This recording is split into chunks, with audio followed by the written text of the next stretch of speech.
Well, what do we have here? Well, it's another Chrono Cross recap. This is episode 9, let's get into it. So where did we leave off last time? Oh, right, we were following a fiddler crab to the Dead Sea, because a fiddler crab knows his stuff. And apparently he does. We got to the Dead Sea, pulled out our fiddler crab, and the death's door was revealed. But 3 steps in, and we're immediately blocked by an evil presence that would turn us mad if we went any further. It was being produced by an evil sword named Masamoon. Yikes! Radius seems to know quite a bit about this, and we gotta break the seal with the holy sword Iron Lancer? Sure, why not? Whatever you say, old man. He tells us it was placed next to the grave of Garai. I call him Gary, on the Isle of the Damned.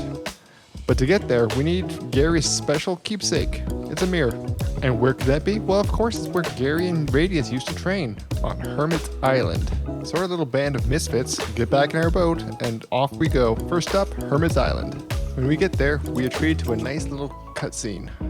A little sequence where we see young Radius and Gary just training and having a great time, having a nice sparring match. Then we see them discovering Masamoon together. My word! Gary, leave it alone. There's something wrong about this. Well, what could be wrong? This is a legendary sword. No, don't touch it. Uh-oh. See, Gary? There's nothing to fear. So light, I can just do a jig. Perhaps not. Let's go, Ray. There's no use hanging around this eerie place. Why is he dancing?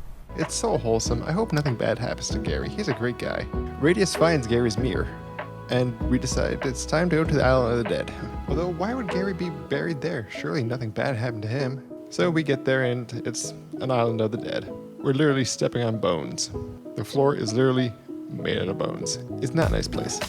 And when we finally get to the resting place of Gary, we're hit with another flashback, and we see Radius consumed by the evil sword Masamoon, and he actually kills Gary. Like, what a jerk. Don't kill Gary. Gary didn't do nothing. And then the ghost of Christmas past, the ghost of Gary, he comes out, and he's all mad. He's pissed. And then he means business. So he fights us. And then naturally we beat him up, and then we steal the sword, and then we leave the island and head right back to Death's Door. Actually, we didn't do that. Instead of going to Death's Door, we went back to the SS Zelbes, and we entered into a monster battling tournament. We won, and we got Janice. Janice joined our party. Look at her. She skips. Isn't that great? And then we gambled, and we won the jackpot. Of course we gambled. And then we finally head back to Death's Door. Then we nullify Masamoon with the mighty sword Iron Lancer, and we're able to move past the doorway, and into the Dead Sea we go. It's a giant frozen sea, and there's futuristic cities, well, ruins of them anyways, and a giant highway network. It's nuts over here. And the first guy we encounter is this dude. I mean, look at him. What a badass. And then, while exploring the ruins of the old city, we discover a computer console that Norse is able to get working. And it shows us this glimpse of a creature named Lavos, the giant planet parasite. But before we can learn anything about Lavos, the computer, it runs out of power. Well, that's not foreboding. Hopefully this Lavos guy isn't too bad. And that's more or less where we left off. But we're picking it back up on Sunday. July 3rd, I think it is. Let me check my calendar. Yep, it's the 3rd. So we'll see you there probably around 11 Eastern Standard Time. Bye-bye.